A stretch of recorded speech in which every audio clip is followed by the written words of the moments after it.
Hello friends, ബിഡോള പുതിയ വീഡിയോയിലേക്ക് എല്ലാവർക്കും സ്വാഗതം. അപ്പോൾ നമ്മുടെ വീഡിയോ നമ്മൾ ഇന്നൊരു ഇമ്പോർട്ടൻ്റ് ആയിട്ടുള്ള ഒരു വീഡിയോ ആയിട്ടാണ് വന്നിരിക്കുന്നത്. കാരണം എന്ന് പറഞ്ഞു കഴിഞ്ഞാൽ നമുക്കിപ്പോൾ നമ്മുടെ ഇൻ്റർനാഷണൽ എക്സ്ചേഞ്ചസ് എല്ലാം നമ്മുടെ പ്ലേ സ്റ്റോറിനും ആപ്പ് സ്റ്റോറിനൊക്കെ റിമൂവ് ആയിക്കൊണ്ടിരിക്കുകയാണ്.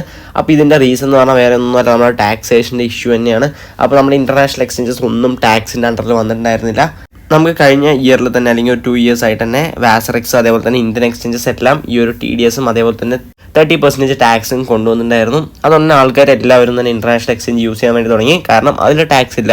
അപ്പോൾ എല്ലാവർക്കും ടാക്സ് ഇല്ലാതെ തന്നെ ക്രിപ്റ്റോ ഒന്ന് ട്രേഡ് ചെയ്ത് നമുക്ക് പ്രോഫിറ്റും കാര്യങ്ങളൊക്കെ എടുക്കാൻ വേണ്ടി പറ്റുന്നുണ്ടായിരുന്നു. പക്ഷേ ഇപ്പോൾ നമ്മുടെ എക്സ്ചേഞ്ചസ് എല്ലാം റിമൂവ് ആയതുകൊണ്ട് തന്നെ അവർക്ക് വേറെ വഴിയില്ലാതെ ടാക്സ് കൊണ്ടുവരേണ്ട ഒരു ലെവലിലെത്തിയിട്ടുണ്ട്. അപ്പോൾ അങ്ങനെ ആദ്യമായിട്ട് നമ്മുടെ KuCoin ഇങ്ങനത്തെ ഒരു ടാക്സിൻ്റെ പ്രൊസീജിയേഴ്സും കാര്യങ്ങളൊക്കെ കൊണ്ടുവന്ന് ഇപ്പോൾ ഏറ്റവും മെയിനായി നമ്മുടെ ടൈംസ് ഓഫ് ഇന്ത്യയിലൊക്കെ ഒരു ന്യൂസ് വന്നിട്ടുണ്ടായിരുന്നു. ബൈനാൻസുകാർ ഇതേപോലെ ടാക്സ് കൊണ്ടുവരാൻ TDS കൊണ്ടുവരാൻ പോണ് 1% TDS ആൻഡ് 30% ടാക്സ്. അപ്പോൾ അതിൻ്റെ ഒഫീഷ്യലായിട്ടുള്ള ഡീറ്റെയിൽസും കാര്യങ്ങളും നമ്മൾ ഡീറ്റെയിൽ ആയിട്ട് നിങ്ങൾക്ക് പറഞ്ഞുതരാം. അപ്പോൾ അതിൻ്റെ ഒരു ഷോർട്ട് ആയിട്ടുള്ള ഒരു വീഡിയോ ആണ്. അപ്പോൾ എന്തായാലും മാക്സിമം നിങ്ങൾ ഈ വീഡിയോ ഫുള്ളായിട്ട് കാണാൻ വേണ്ടി നോക്കാം. അപ്പോൾ നമ്മൾ മുന്നേ ഒരു എയർ ഡ്രോപ്പ് ചെയ്തിട്ടുണ്ടായിരുന്നു DYORൻ്റെ. അപ്പോൾ ഈ ഒരു സൈറ്റ് ഇപ്പോൾ അവരെ ടോക്കൺസ് ഒക്കെ ഡിസ്ട്രിബ്യൂട്ട് ചെയ്യാൻ വേണ്ടി തുടങ്ങിയിട്ടുണ്ട്. പ്ലേ സ്റ്റോറിൽ ഇപ്പോൾ ഇവർ എക്സ്ചേഞ്ച് ലോഞ്ച് ചെയ്തിട്ടുണ്ട്. അപ്പോൾ നിങ്ങൾക്ക് ഇൻസ്റ്റാൾ നിങ്ങൾ ഏതൊരു ഇമെയിൽ വെച്ചിട്ടാണോ നിങ്ങൾ ഈ ഒരു എയർ ഡ്രോപ്പ് അറ്റൻഡ് ചെയ്ത് ആ ഒരു ഇമെയിൽ വെച്ചിട്ടാണ് ലോഗിൻ ചെയ്ത് കഴിയുന്നുണ്ടെങ്കിൽ നിങ്ങൾക്ക് എത്ര ടോക്കൺസ് ആണ് നിങ്ങൾക്ക് മെയിൽ വന്നിട്ടുണ്ടാവും. ആ ഒരു മെയിൽ നിങ്ങൾ ചെക്ക് ചെയ്യുക. ആ ഒരു ടോക്കൺസ് നിങ്ങൾക്ക് റിസീവ് ചെയ്തിട്ടുണ്ടാവും. ആ ഒരു എക്സ്ചേഞ്ച് തന്നെ റിസീവ് ചെയ്തിട്ടുണ്ടാവും. അതിൻ്റെ പ്രൈസും കാര്യങ്ങളൊന്നും റിവീൽ ആയിട്ടില്ല. പക്ഷെ നമുക്ക് ഇപ്പോൾ ടോക്കൺ ആ ഒരു എക്സ്ചേഞ്ചിൽ അവൈലബിൾ ആയിട്ട് വരും. അപ്പോൾ ആ ഒരു സമയത്ത് നിങ്ങൾക്ക് ആ ഒരു ടോക്കണിൽ നിന്ന് പ്രോഫിറ്റ് എടുക്കാൻ വേണ്ടി പറ്റും. അപ്പോൾ നിങ്ങൾക്ക് ഇങ്ങനെ ആയിരിക്കും ഒരു മെയിൽ വന്നിട്ടുണ്ടാകുക. ജസ്റ്റ് നിങ്ങൾ ആ മെയിൽ നോക്കുന്നുണ്ടെങ്കിൽ your position on the white list has earned you amount of token. ഇത് എനിക്ക് വന്ന മെയിൽ. അപ്പോൾ ഇതേപോലെ ആയിരിക്കും നിങ്ങൾക്ക് മെയിൽ വന്നിട്ടുണ്ടാകുക. ജസ്റ്റ് നിങ്ങൾ മെയിൽ ചെക്ക് ചെയ്യുക. മെയിൽ ചെക്ക് ചെയ്ത് നിങ്ങൾക്ക് ടോക്കൺ റിസീവ് ആയിട്ടുണ്ടെന്നുണ്ടെങ്കിൽ നേരെ പ്ലേ സ്റ്റോറിൽ കയറി ആപ്പ് ഇൻസ്റ്റാൾ ചെയ്ത് നിങ്ങളുടെ ആ ഒരു എയർ ഡ്രോപ്പ് യൂസ് ചെയ്ത് ലിങ്ക് വെച്ചിട്ട് തന്നെ ചെയ്യാൻ വേണ്ടി നോക്കുക. നമ്മൾ കഴിഞ്ഞ കൊല്ലം ഒരു ജൂലൈ ഓഗസ്റ്റ് ആ ഒരു ടൈമിലാണ് നമ്മൾ ഈ ഒരു എയർ ഡ്രോപ്പ് ചെയ്തിട്ടുള്ളത്. അപ്പോൾ നിങ്ങൾ ഈ ഒരു എയർ ഡ്രോപ്പിൽ അറ്റൻഡ് ചെയ്തിട്ടുണ്ടെങ്കിൽ എന്തായാലും ഈ ഒരു എയർ ഡ്രോപ്പ് മിസ് ചെയ്യാതെ ക്ലെയിം ചെയ്യാൻ വേണ്ടി നോക്കുക. ഓക്കെ ഫ്രണ്ട്സ്, അപ്പോൾ നമ്മൾ നേരെ നമ്മുടെ മെയിൻ കണ്ടന്റിലോട്ടേക്ക് തന്നെ വരികയാണ്. അപ്പോൾ നമ്മൾ ഫസ്റ്റ് തന്നെ ന്യൂസ് എടുക്കാം. Breaking Binance to reenter India as FIU registered exchange after $2 million penalty. അപ്പോൾ പെനാൽറ്റി $2 million ഒരു ഫൈന് ബൈനാൻസുകാർ ഇന്ത്യൻ എക്സ്ചേഞ്ചസിന് വേണ്ടി കൊടുക്കാൻ വേണ്ടി പറഞ്ഞിട്ടുണ്ട്. കാരണം വേറെ ഒന്നുമല്ല, നമ്മൾ ഇന്ത്യൻ എക്സ്ചേഞ്ചസ് എല്ലാം കഴിഞ്ഞ കൊല്ലം രജിസ്റ്റർ ചെയ്ത സമയത്തും ഇൻ്റർനാഷണൽ എക്സ്ചേഞ്ചസ് ഒന്നും ചെയ്തിട്ടുണ്ടായിരുന്നില്ല. അപ്പോൾ ഈ ഒരു 2 years അല്ലെങ്കിൽ 1.5 years ടോട്ടൽ ആയിട്ടുള്ള ഒരു പെനാൽറ്റി ആയിട്ടാണ് ഇന്ത്യൻ ഗവൺമെൻറ് $2 million ബൈനാൻസുകാരെ കൊണ്ട് പേ ചെയ്യാൻ വേണ്ടി പറഞ്ഞിരിക്കുന്നത്. ഇങ്ങനെ ചെയ്തില്ല എന്നുണ്ടെങ്കിൽ നിങ്ങൾ ഇനി ഇവിടെ വർക്ക് ചെയ്യാൻ വേണ്ടിയിട്ടുള്ള ഒഫീഷ്യലായിട്ടുള്ള ഒരു റൈറ്റ്സും ഇന്ത്യൻ ഗവൺമെൻറ് കൊടുക്കില്ല എന്നും പറഞ്ഞിട്ടുണ്ടായിരുന്നു. അപ്പോൾ പിന്നെ അവർക്ക് വേറെ വഴിയില്ലാതെ ഈ ഒരു പെനാൽറ്റി പേ ചെയ്യാൻ വേണ്ടി പറഞ്ഞിട്ടുണ്ട്. അപ്പോൾ ഇതിൻ്റെ ഫർദറായിട്ടുള്ള ന്യൂസും കാര്യങ്ങളും നമുക്ക് അപ്ഡേറ്റ് ഒന്നും വന്നിട്ടില്ല. ബൈനാൻസിൻ്റെ ഡിസിഷനൊക്കെ അവരുടെ ട്വിറ്റർ ചാനലും കാര്യങ്ങളൊക്കെ ചിലപ്പോൾ അപ്ഡേറ്റ് ചെയ്യും. അങ്ങനെ ചെയ്യണമെന്ന് നമ്മൾ ടെലിഗ്രാം ചാനൽ എന്തായാലും അപ്ഡേറ്റ് ചെയ്യുന്നതാണ്. അപ്പോൾ ഇത് ഇന്ത്യൻ യൂസേഴ്സിന് പോസിറ്റീവായിട്ടുള്ള ന്യൂസാണെന്ന് ചോദിച്ചു കഴിഞ്ഞാൽ ന്യൂസ് തന്നെയാണ്. കാരണം കുറേ പേര് അപ്ഡേറ്റ് ഒക്കെ വന്നിട്ടുണ്ടായിരുന്നു. അപ്പോൾ പ്ലേ സ്റ്റോറിനൊക്കെ റിമൂവ് ആയ സമയത്ത് അപ്ഡേറ്റ് ചെയ്ത സമയത്ത് നമുക്ക് പിന്നെ ആപ്പ് ഓപ്പൺ ആകാത്ത ഒരു അവസ്ഥയൊക്കെ വന്നിട്ടുണ്ട്. പിന്നെ ബൈനാൻസുകാരുടെ സൈറ്റൊക്കെ ക്ലോസ് ചെയ്തിരിക്കുകയായിരുന്നു. നമ്മൾ വെബ്സൈറ്റിൽ കയറിയിട്ട് നമ്മൾ വെബ് ലോഗിൻ ചെയ്യാൻ വേണ്ടി നോക്കിയാലും ചിലവർക്കൊന്നും കിട്ടുന്നുണ്ടായിരുന്നില്ല.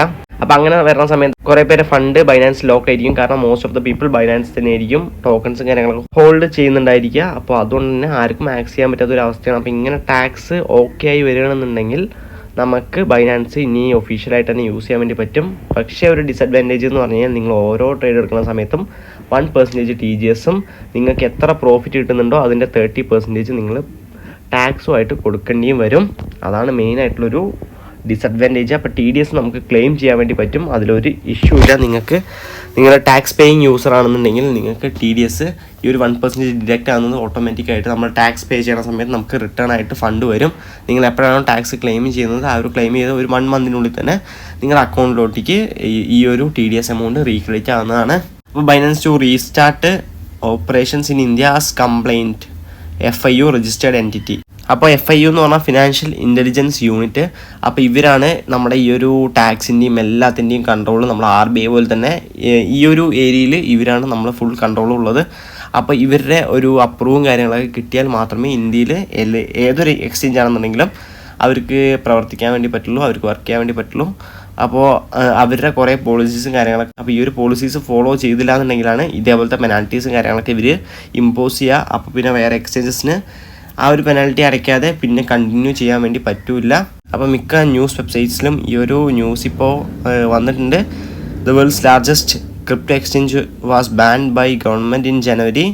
അപ്പോൾ they are imposing $2 million penalty for its return. അപ്പോൾ ഇതിൻ്റെ റിട്ടേണിന് വേണ്ടിയിട്ട് $2 million പെനാൽറ്റി. റിട്ടേണിന് മാത്രമല്ല, ഇവർ ഇത്രയും കാലം നമ്മൾ പറഞ്ഞ പോലെ തന്നെ അൺയൂസായിട്ട് ഈ ഒരു വിത്തൗട്ട് ടാക്സ് വർക്ക് ചെയ്തുകൊണ്ടാണ് ഈ ഒരു പെനാൽറ്റി ഇമ്പോസ് ചെയ്തിരിക്കുന്നത്. ഇത് ഇന്ത്യൻ യൂസേഴ്സ് കൊടുക്കേണ്ടതാണ്. പക്ഷേ യൂസേഴ്സിൻ്റെ മേലെയല്ല നമ്മുടെ ഗവൺമെൻറ് ഇമ്പോസ് ചെയ്തിരിക്കുന്നത്, എക്സ്ചേഞ്ചസിൻ്റെ മേലെയാണ് ഇമ്പോസ് ചെയ്തിരിക്കുന്നത്. അപ്പോൾ എക്സ്ചേഞ്ചസ് എന്തായാലും കൊടുക്കേണ്ടി വരും ഈ ഒരു ഫണ്ട്. അപ്പോൾ നമ്മുടെ first international exchanges to launch crypto tax in India is നമ്മുടെ KuCoin ആണ്. അപ്പോൾ KuCoin ആണ് ഫസ്റ്റ് ടാക്സ് ഇമ്പോസും കാര്യങ്ങളൊക്കെ കൊണ്ടുവന്നത്. ഒരു ഇൻ്റർനാഷണൽ എക്സ്ചേഞ്ച് ഇപ്പോൾ നമുക്ക് പ്ലേ സ്റ്റോറിലും ആപ്പ് സ്റ്റോറിലൊക്കെ അവൈലബിൾ ആണ്. നിങ്ങൾക്ക് ഡൗൺലോഡ് ചെയ്ത് യൂസ് ചെയ്യാൻ വേണ്ടി പറ്റും. പക്ഷേ നിങ്ങൾ ഏതൊരു ട്രേഡ് എടുക്കുകയാണെന്നുണ്ടെങ്കിലും 1% TDS പോകും. അപ്പോൾ അതിൻ്റെ ഒരു ഡീറ്റെയിൽ ആയിട്ടുള്ള ഒരു കാര്യം നമ്മൾ പറഞ്ഞുതരാം. അപ്പോൾ ഇന്ത്യൻ TDS ഡിഡക്ഷൻ എങ്ങനെയാണ് അതിൻ്റെ ഒരു ഫോർമാലിറ്റി എന്ന് നോക്കാം. നമ്മൾ ക്രിപ്റ്റോ ഇപ്പോൾ നമ്മുടെ KuCoinൽ INR നമുക്ക് ട്രേഡിംഗ് ബയേഴ്സ് കൊണ്ടുവരുന്നുണ്ടെന്ന് പറഞ്ഞു. ബൈയും സെല്ലൊക്കെ ചെയ്യാൻ വേണ്ടി പറ്റും. അപ്പോൾ നിങ്ങൾ ക്രിപ്റ്റോ ടു ക്രിപ്റ്റോ ചെയ്യണമെന്നുണ്ടെങ്കിൽ, നിങ്ങൾ ബൈ ചെയ്യണമെന്നുണ്ടെങ്കിലും സെൽ ചെയ്യണമെങ്കിലും 1% TDS അവർ പിടിക്കും. ഇന്ത്യൻ കറൻസി അതായത് INR വരുന്ന സമയത്ത് നമ്മൾ ബൈ ചെയ്യണ സമയത്ത് നിങ്ങൾക്ക് TDS വരില്ല, പക്ഷേ സെൽ ചെയ്യണ സമയത്ത് TDS വരും. പിന്നെ നമ്മൾ P2P ചെയ്യുന്ന സമയത്തും ബൈ ചെയ്യുമ്പോൾ TDS ഇല്ല, സെൽ ചെയ്യുന്ന സമയത്ത് TDS വരും. അപ്പോൾ ഈ ഒരു TDS നമുക്ക് ജൂൺ ജൂലൈ ആ ഒരു ടൈമിലായിരിക്കും നമുക്ക് ആ ഒരു ഇയർലിയുടെ കാൽക്കുലേറ്റ് ആയിട്ട് നിങ്ങൾ എത്ര TDS ആണോ പോയിരിക്കുന്നത് ആ ഒരു TDS നമുക്ക് ക്ലെയിം ചെയ്തെടുക്കാം. പക്ഷേ നിങ്ങൾ 30% ഒരു പ്രോഫിറ്റ് ടാക്സ് തിരിച്ചു കൊടുക്കേണ്ടി വരും. അപ്പോൾ ടാക്സ് പേയിങ് യൂസേഴ്സ് മാത്രമേ ഈ ഒരു TDS ക്ലെയിം ചെയ്യാൻ പറ്റുള്ളൂ. ഇപ്പോൾ നിങ്ങൾ ടാക്സ് ഒന്നും അടയ്ക്കുന്നില്ല എന്നുണ്ടെങ്കിൽ നിങ്ങൾക്ക് ഈ ഒരു TDS ക്ലെയിം ചെയ്യാൻ വേണ്ടി പറ്റില്ല.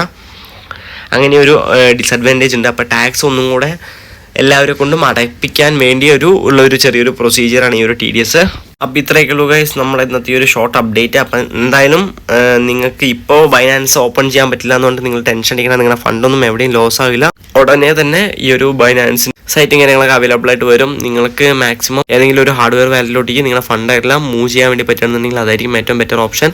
ഏതൊരു എക്സ്ചേഞ്ച് എത്ര വലിയ എക്സ്ചേഞ്ച് ആണെന്ന് പറഞ്ഞാലും നമ്മുടെ ഫണ്ട് ഫുള്ള് അതിൽ സ്റ്റോർ ചെയ്യുന്നത് നമുക്ക് അത്ര നല്ലതല്ല. ഏത് സമയത്ത് എന്ത് നടക്കാം. കാരണം ക്രിപ്റ്റോ ആണ്, അത്രയും വോൾട്ടൈലാണ്, അത്രയും റിസ്ക്കും ആണ്. നിങ്ങളുടെ ഫണ്ട് നിങ്ങളെ മാത്രം റിസ്ക് ആണ്. അപ്പോൾ പ്രോഫിറ്റ് ആണെന്നുണ്ടെങ്കിലും സെല്ലാണെന്നുണ്ടെങ്കിലും അത് നിങ്ങളുടെ തന്നെയാണ്. അപ്പോൾ നിങ്ങൾ മാക്സിമം നോക്കിയിട്ട് ഒരു 5,000 rupees കൊടുത്തിട്ട് സേഫ് ബാലറ്റൊക്കെ വാങ്ങിക്കാൻ പറ്റുന്നുണ്ടെങ്കിൽ വാങ്ങിക്കുക. നമ്മൾ അതിൻ്റെ ലിങ്കും കാര്യങ്ങളൊക്കെ ഡിസ്ക്രിപ്ഷൻ ബോക്സിൽ തന്നെ കൊടുക്കാം. നിങ്ങൾക്ക് താല്പര്യം ഉണ്ടെങ്കിൽ ജസ്റ്റ് ട്രൈ ചെയ്യുക. അപ്പോൾ ഇത്രയൊക്കെ ഉള്ള കാര്യം നമ്മളെ ഈ ഒരു ഷോർട്ട് വീഡിയോ. അപ്പോൾ എന്തായാലും നിങ്ങൾക്ക് ഒരു യൂസ്ഫുൾ ആയി ജസ്റ്റ് നമ്മുടെ വീഡിയോ ലൈക്ക് ചെയ്യുക, നമ്മുടെ ചാനൽ ഒന്ന് സബ്സ്ക്രൈബ്, പിന്നെ മറക്കാൻ നമ്മുടെ ടെലിഗ്രാം ചാനൽ ജോയിൻ ചെയ്യുക. അപ്പോൾ ഓക്കെ ഫ്രണ്ട്സ്, അത്ര